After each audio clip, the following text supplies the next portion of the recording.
Back to government operations and military affairs. We have Samantha Sheehan from Vermont League of Cities and Towns here with us. The league is a organization that we do a lot of work with in this committee. So we've got a good amount of things to go over.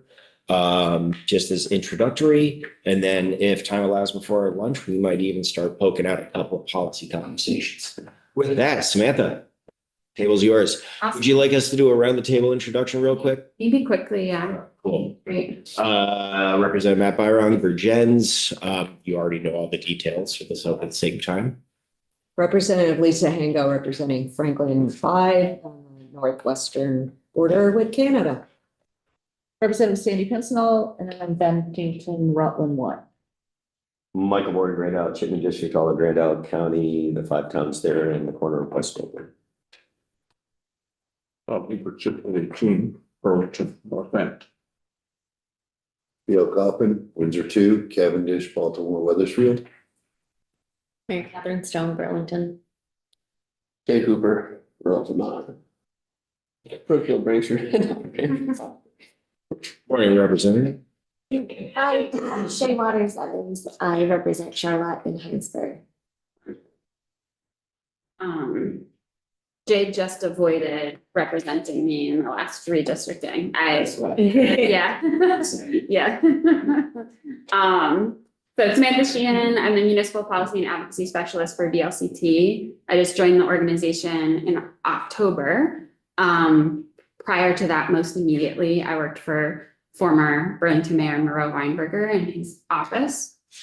So certainly have a lot of municipal government operations experience from that time. Although I am not from Burlington or anywhere near Burlington, I'm a proud resident of Hancock, Vermont, on the eastern edge of Addison County.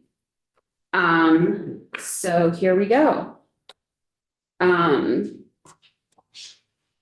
If you don't know, VLCT, the Vermont League of Cities and Towns, is a nonprofit, nonpartisan organization that represents and serves all 247 municipalities in Vermont. So all of the towns that you live in and all of the towns and cities in your districts are a member of VLCT. In addition to legislative advocacy work, we also provide a variety of direct services to municipal officials. And that includes employees, appointed and elected officials. And that includes educational workshops. Often when a law is changed, we offer trainings and workshops on how to accommodate and adapt to those changes in law. We are an insurer. I believe all but 2 municipalities currently are members of our insurance pool, which is called PASIC. We offer confidential legal guidance from our municipal attorneys. I think we have about 5 on staff that consult with municipal officials on a variety of legal questions, hundreds and hundreds of them over the course of a year. And we have a number of data projects. So some of those are sort of member facing. For example, we study on a regular schedule municipal salaries, and that's useful information for town clerks and town budget committees. We also get information from our members that helps inform our policy development, and we share with you in your work around implementation or sort of future plans of work at the local level. And we serve at the will of the legislature on a number of legislative working groups and task forces, and often can be a really good resource to you in connecting a technical local expert with the work and research and implementation and of the work that you do here in the legislature. New and very important about 1 year, we have about a 1-year-old new municipal operations support department. This is funded by a $1 million USDA RD grant. I believe it's a 2-year grant. This is a team of 4 experts in municipal finance and operations, and they support municipal officials in sort of all aspects of fiscal management at the local level, but also in project readiness, grant research, grant applications, grant compliance, grant implementation. This team actually assisted all 247 municipalities with ARPA deployment. Some of that assistance was very light touch, like sharing ideas, brainstorming, just resource referral. Some of that support was very high touch, where they were actually setting up Zoom meetings before compliance deadlines with Commerce, logging into the portal, and helping like a part-time volunteer town clerk with their obligations related to ARPA reporting. So really important new resource to know about. I'll stop there. Any questions about ELCT as an organization or? Cool. Go. Now we'll get to, I love this two-screen setup, by the way, it's really helpful, so I don't have to like. It's not neck wrenching. Yeah, it's like 4 windows, 2 TVs. I try to be accommodating. Yeah. So. We every year, go through a policy setting process throughout the summer and fall. We have a number of policy committees that are, all the committees are made up of members. Each one has a chair that's a board member. They develop what is called our municipal policy. That's a 15 to 20 page document that covers everything you could possibly think of, from, you know, OSHA requirements for firefighters to TMDLs to bonding authority, really anything that touches municipal government and operations, we likely have a policy position on. It's developed through that process. That gets voted on by all members at our annual meeting. It's set for the year. And then we, the professional staff and the board, sort of take that and set what will be our priorities for the upcoming legislative session. And so here are our 2025 legislative priorities. On the left column, support, you can think of these as sort of systems repair type initiatives. So funding that goes to municipalities, revenue sharing, accountability, laws related to public records, open meeting, elections, management, and of course, the way government is funded, property taxes. And then on the right are really the priorities of our members and their constituents, and what I think we're all going to be working together this year to take real steps forward on, which is housing, public safety, and resiliency. So proactive climate policy, as well as flood resiliency and infrastructure. So we sort of parsed out what we thought this committee may have the most interest in, and what we're most likely to be back here to talk with you about throughout the year ahead, or the 150 days ahead. And so first, I'd like to quickly give you an overview of our proposals to address municipal property taxes, and specifically lowering municipal property taxes, which in most towns account for 20 to 30% of a homeowner's property tax bill. So first, the first 2 are really one proposal that's related in relationship to each other.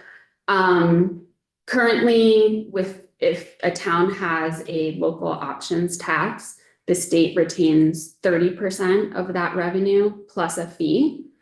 That revenue from the 30% goes into a special fund, a special state fund, for pilot payments, payment in lieu of taxes for state-owned property and buildings.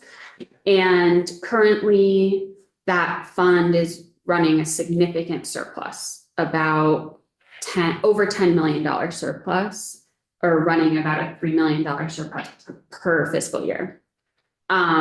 We request that those surplus funds be returned to the 34 municipalities that raised that revenue. And then the LOT formula, the 30/70 formula, be modernized and changed so that a greater local portion stays in the local budget and a less overall dollar amount goes into the special fund. In some communities, this would be a significant infusion of cash, and would really help them address some very real and difficult budget pressures in this fiscal year, and would really bring down local property tax bills. Next, we would like to be held harmless for uncollected state property taxes. So when a homeowner is delinquent on their property taxes, the town is still paying the state upfront for that tax bill. In a small scale, this may not have a significant impact on everyone's property tax rate, but in really rural, small communities like mine with very short brand lists, just a few delinquent properties can really raise everyone else's property tax burden. Because in my tax bill for next year, I'm basically paying the municipality back for the taxes that they paid the state on someone else's delinquent bill. We would like municipalities reimbursed for exempt properties, and to ensure that no property owner pays less than $0 in state property taxes after their income sensitive reduction. And then this is a really broad one, but to implement programs and regulations to apply a cost-effective analysis when implementing state regulations, especially for infrastructure projects. So examples of this would be the 3-acre rule, which is part of the Clean Water Act sort of regime, or development dirt, also known as dirty dirt. Sometimes are driving really excessive costs. I heard an extraordinary example recently from Rutland. For a brownfield cleanup, they're actually having to move that dirty dirt to several states away in order to move forward with that project. It's adding a really incredible amount of cost for the local project and development, but it's also generating a lot of emissions, trucking dirt out of state. And we would like relief from impact fees and compliance deadlines when there's no state funding available, or when that state funding is competitive. We have many towns sort of working against each other to try to get a rare resource in order to move a project forward, in order to meet a state regulation or requirement. And that town that misses out and doesn't get the grant money in that grant cycle, we feel should not be penalized for that in a financial way. And then this one is interesting, and a lot of people are surprised to learn, but in around 2011, the state enacted a monetary cap for liability, and did not choose to do that for municipalities. So an easy way to illustrate this is if you go mountain biking with your family and you park in a municipal lot and you use the municipal trash can and you fill your water up at a municipal water fountain and then go on your mountain bike. If you injure yourself there, that municipality could be liable. But if you make it another 500 feet into the woods, into state forest and state land, the state is protected from liability. Interesting. Yeah. And we could talk more about that, and my colleagues from Passive are really the real experts there. Any questions, ideas, reactions to ideas to lower property taxes?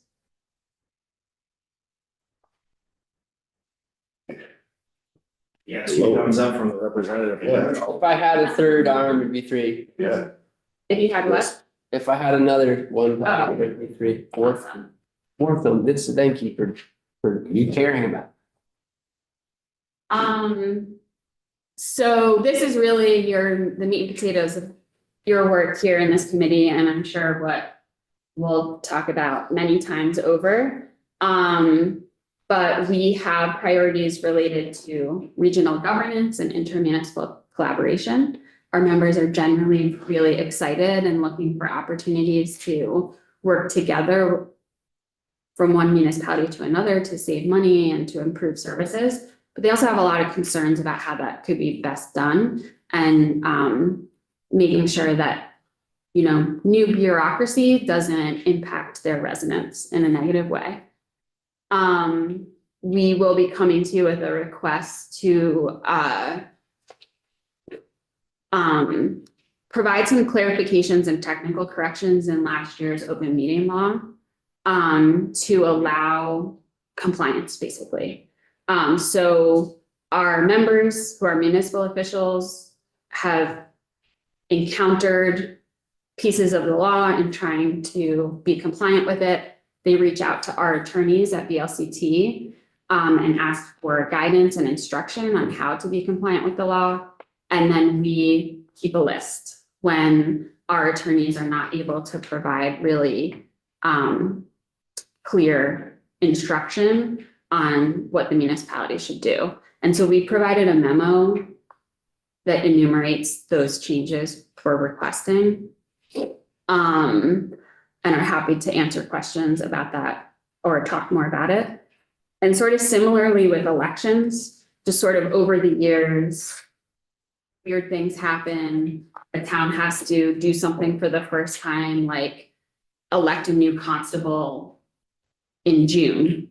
And they go to the law and to the statute to see how they should approach that, realize that there's a conflict in the statute or very unclear direction. They contact VLCT, our attorneys sort of recognize that that conflict is real in the law.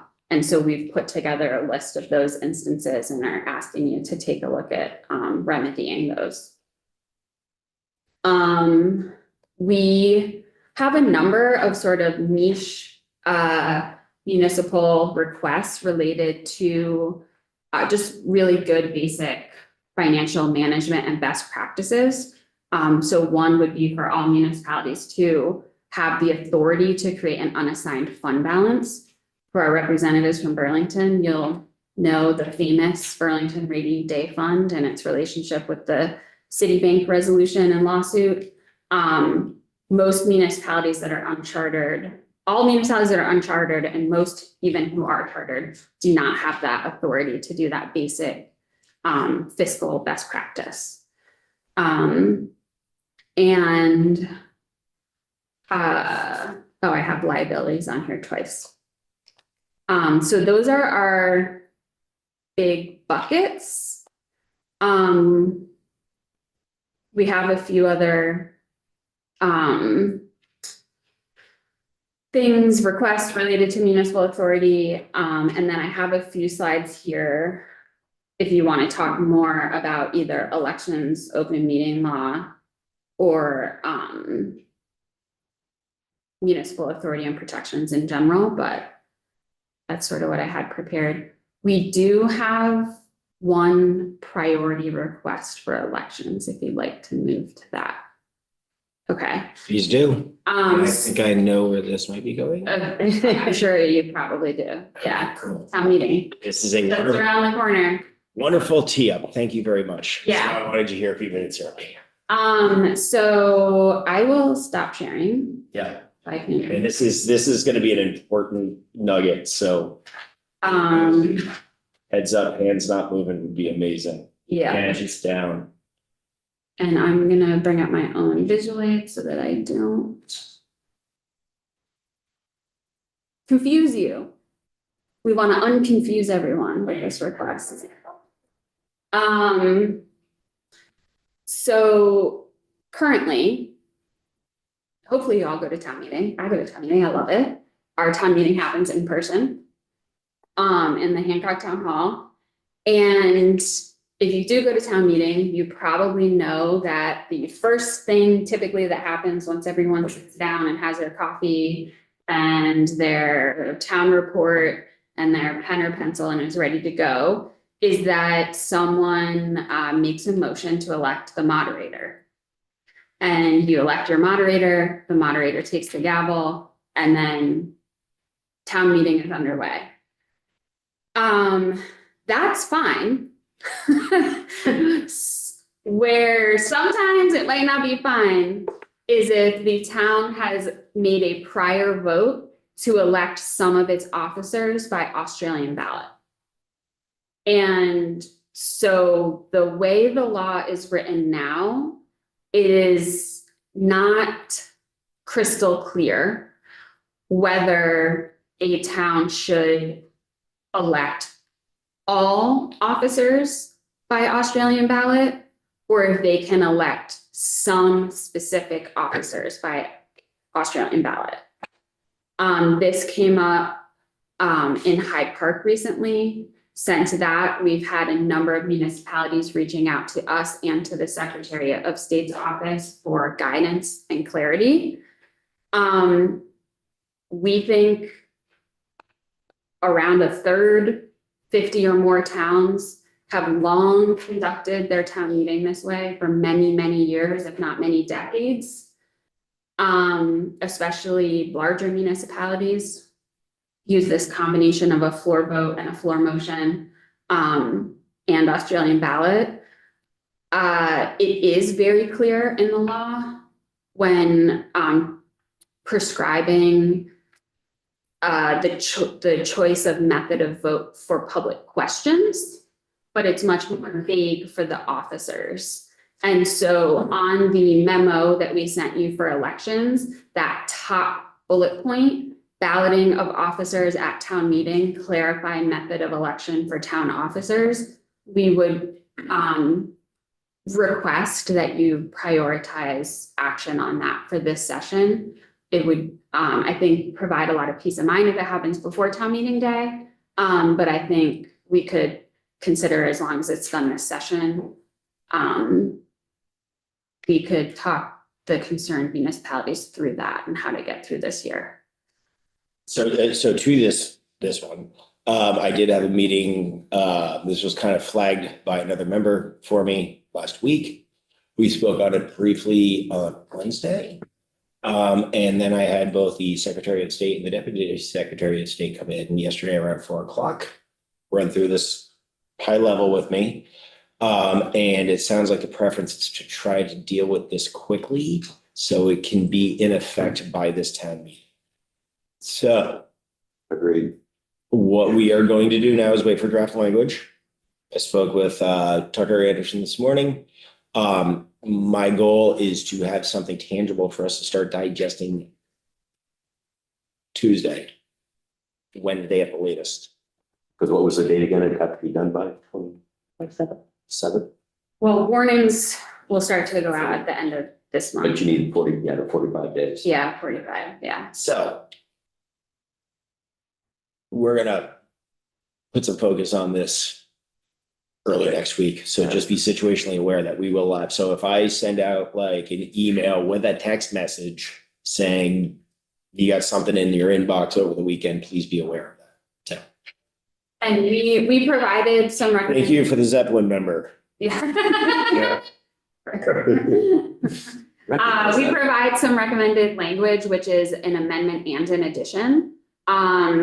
The sort of theory behind that in our discussions, which happened yesterday, and our discussions with the Secretary of State's office, was that this language would model the language in the same statute for the public question. And so for our part in helping educate towns regularly on elections law. We like that sort of repetition and consistency. But there's certainly more than one way I think you could approach this, and we're really happy to work with you on that. Yeah, no, and it's, I got the sense yesterday from the conversation with both secretary and deputy secretary that the clerks were already aware. And it's a functional and amenable part of the conversation right now, so it seems all of the relevant associations that help guide this stuff are in agreement that sooner is better than later. Yeah. Other questions? Ideas, things you've always wanted to know about local government? That was the one I really wanted to get on the table today. Yeah, that one, this is a So I was big, like, you should have a couple of minutes early. I think we're running ahead of schedule. yeah, yeah. You know, I will point out that I acknowledge, I wrote this memo, it's very long, the elections one. I would call your attention to, let me find it with my.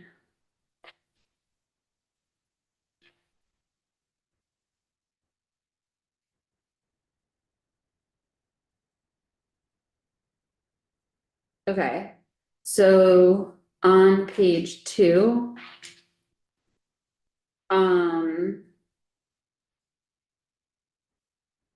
There is an item, reconcile requirements related to the appointment. Oh, sorry. No, that one's about constable.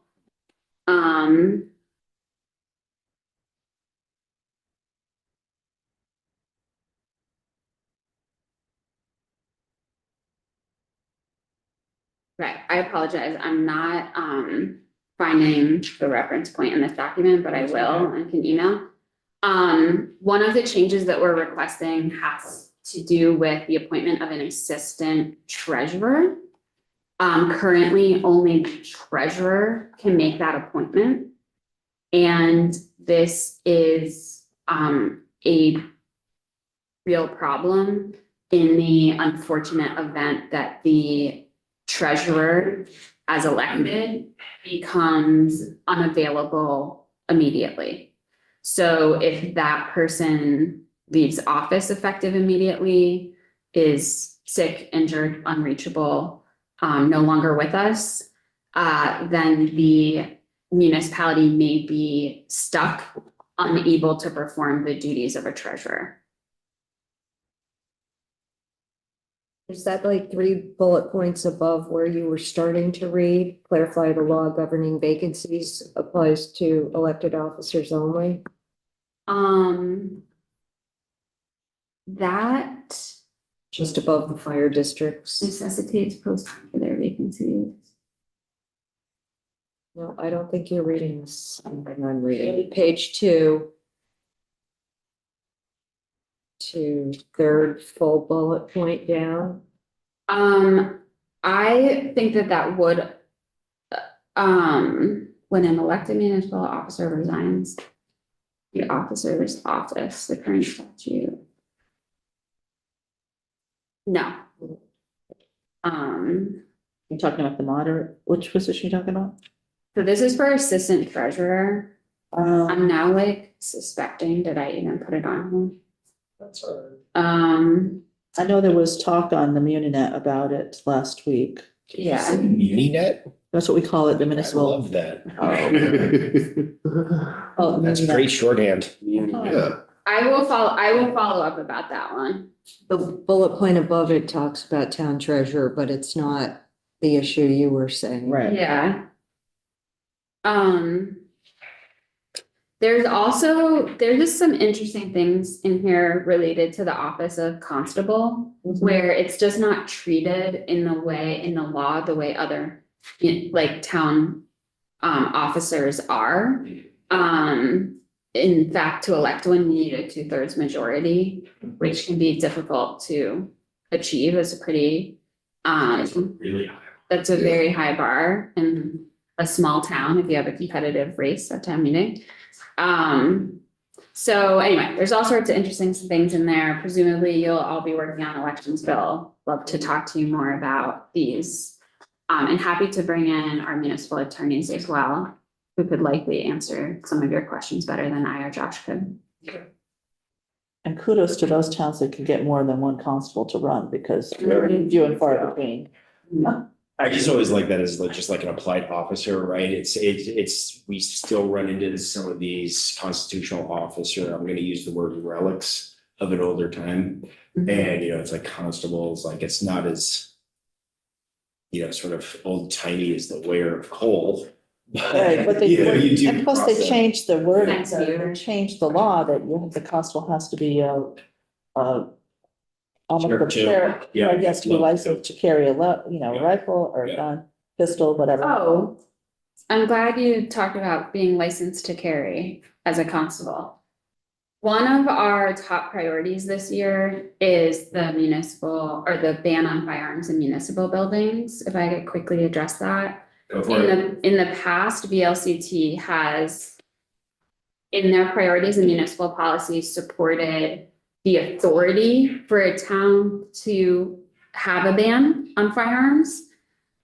This year at our annual meeting, all voting members present unanimously supported a updated position on firearms, which is they support a statewide ban on firearms in municipal buildings with the ability to opt out. And Oh, geez, okay. examples of why to opt out that I've heard, I'll share with you, are municipal forests where hunting is allowed and an important use of public land. And other, salt sheds, dumps, gravel pits, other types of buildings that may be remote, maybe a place where, people would have a firearm. And these places are also not staffed. And so there may be specific properties that the municipality wants to sort of peel off of the ban.